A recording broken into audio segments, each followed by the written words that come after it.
Hey everyone. Well, the weather has finally warmed up, so it's time to get these vegetables into my raised beds. So here we are. We've sat here all winter long, and I filled mine with just loam. I come from a farming family. We've grown in the dirt for generations, so I just use loam in mine, and I'll supplementally feed with the water-soluble fertilizer.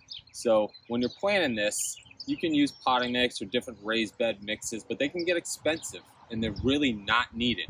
Farmers have been doing it since the dawn of time in just dirt. So that's what I'm doing. So my first step is to break up that dirt, anything that may have compacted over the seasons, over the winter. So I got a shovel, but a pitchfork works really well, or they even make garden tine pitchforks that have a little bar to give you support to really get in there and break that up. I don't have one, so I'm just gonna use my shovel. I'm gonna go through the whole bed and go down as far as I can and just break that soil up. So let me get to it.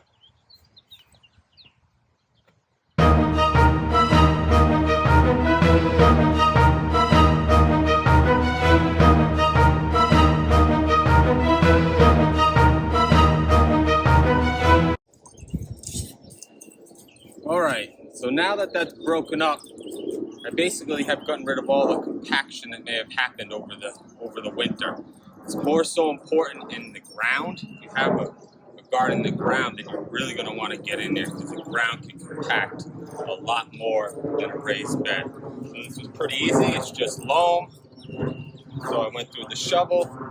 It's all nice and broken up now. So when I plant my vegetables, the roots have a very easy path to just get right into that soil and grow nice and big.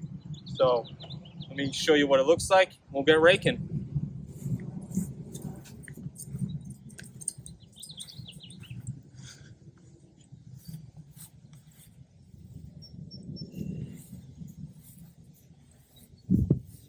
So now that we have our bed nice and broken up, should be nice and free, I'm just going to go through with a rake, just kind of smooth off the soil so that it'll be ready for my weed fabric to go on after.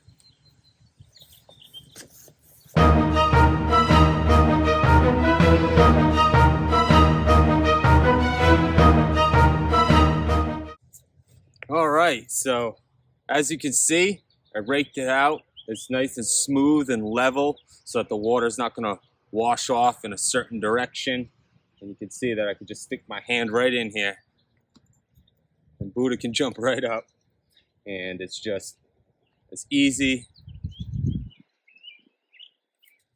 And it's just as soft and perfect dirt for vegetables to just get started.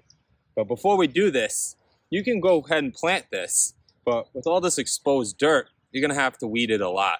So what I'm gonna do is I'm gonna lay a landscape fabric down on top of this, so I won't have to weed it as much, and also it'll help with water, so the sun won't be baking on this dirt and then drying it out. The landscape fabric will help protect that and conserve moisture.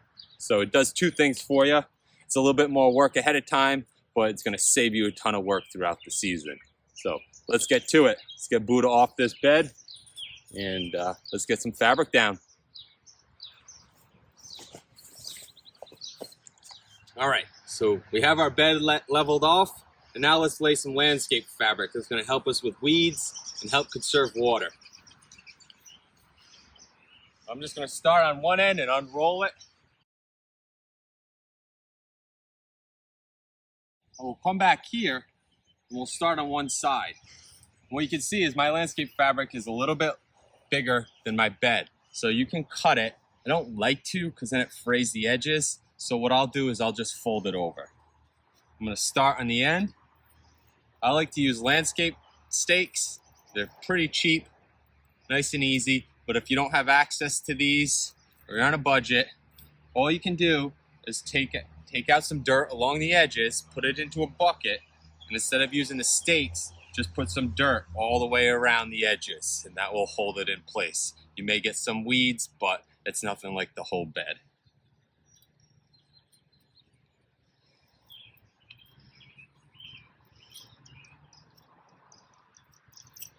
And now when I'm folding it, I don't like to fold it inwards because then things can get underneath there, create problems. I like to fold it underneath, just like that.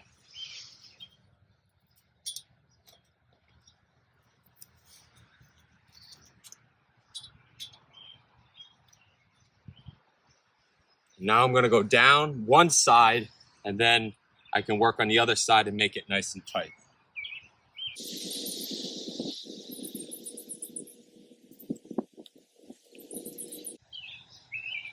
How often do you put these apart?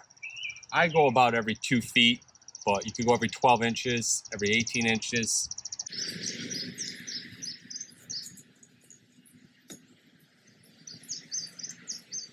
Before I do the final end, I'm going to trim it so that there's not a bunch of folds and it's a nice even cut.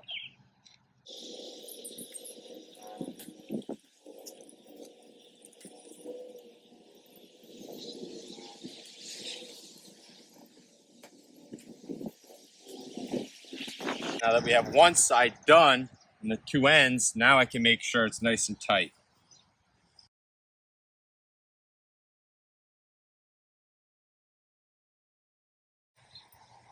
And there you have it. You can see the bed is nice and tight, level, there's no folds.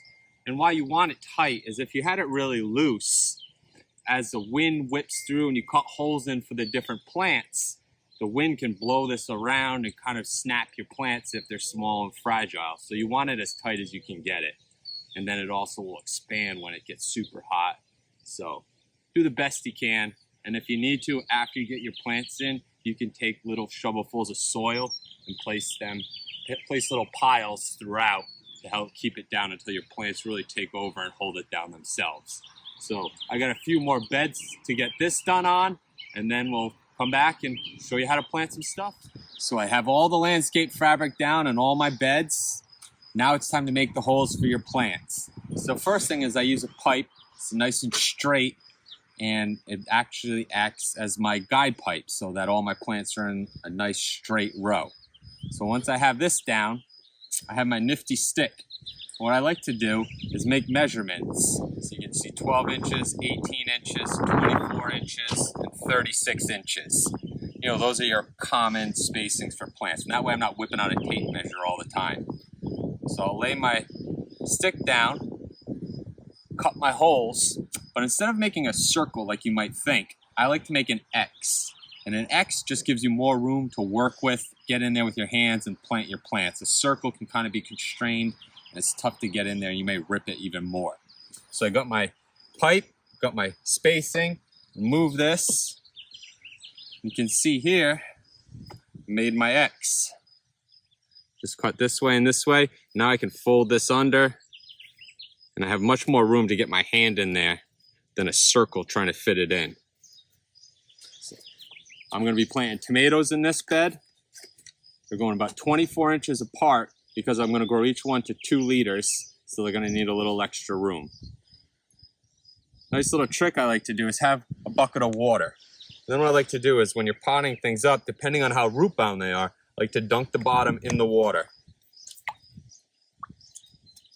And what it does is it just loosens up that soil and all the roots, so that way when you're going to plant it, some of those bottom roots are free to just go into the new soil. You may have seen in the past, you can break it up with your hands. I just find the water is a lot more gentle on the roots. So now that I got that, I can just go in here and make my little well. Get my tomato plant in there, cover it up. We're good to go. Make sure you take your label, stick it in so you know what's what, and move right on down the line. Now, a quick little tip with tomatoes. As you can see, I just got these, but they have a lot of these growth points right here. So I'm gonna snap those off. You don't want a lot of them at the bottom. It gets too vegetative and moisture builds up, and that's where all the disease starts. I don't really want the tomatoes branching out into the leaders until they're about a foot tall or so.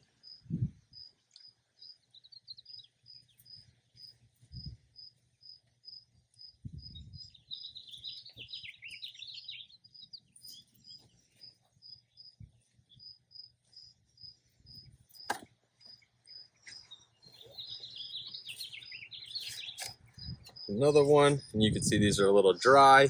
Some of the roots are coming out, still dunk. And if your tomato, another little trick, is if your tomato seems really wobbly at the surface like that, that's because the seed was probably pretty shallow when it germinated, so that joint is at the top. So you can always plant it a little bit deeper, maybe up to this first leaf, and then let that stalk really root out and secure the plant a little bit even more.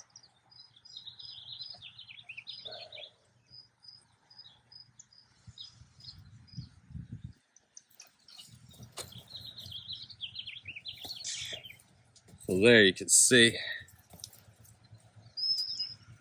You can see that it's basically buried up to that